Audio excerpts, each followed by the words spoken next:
In today's video, I'm going to teach you how to order from multiple restaurants on Uber Eats. First, open the Uber Eats app and start with your first restaurant. Browse the menu, pick what you want, and add those items to your cart. Think of this as your base order, maybe a main dish, or the one place you absolutely don't want to miss.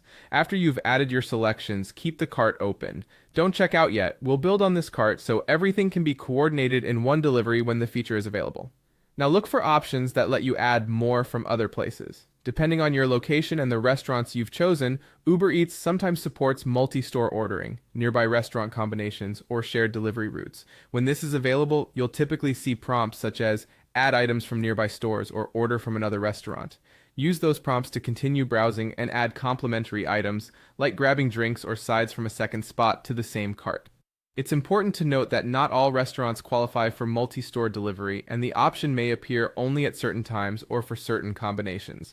If you don't see it, it may not be offered for that restaurant or in your area at the moment. Once you've finished adding items from the available restaurants, take a careful look at your cart before checking out. Confirm the delivery fees so you know what you'll be paying, especially when multiple stores are involved. Check the estimated arrival times, both per store if shown and for the overall delivery window. This helps you understand how the app is coordinating the pickups and how long the combined order may take. Then review every item from each restaurant to make sure sizes, flavors, and quantities are correct. If something doesn't look right, edit or remove it now so you're not surprised later.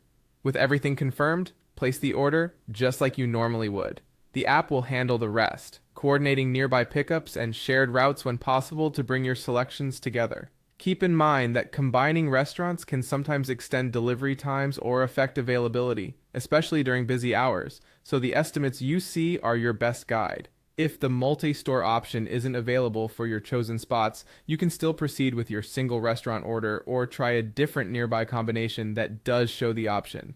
That's it. Start with your first restaurant, look for the add more prompts if they appear, review the fees and timing, and then place your order. Enjoy your meal all in one delivery when supported.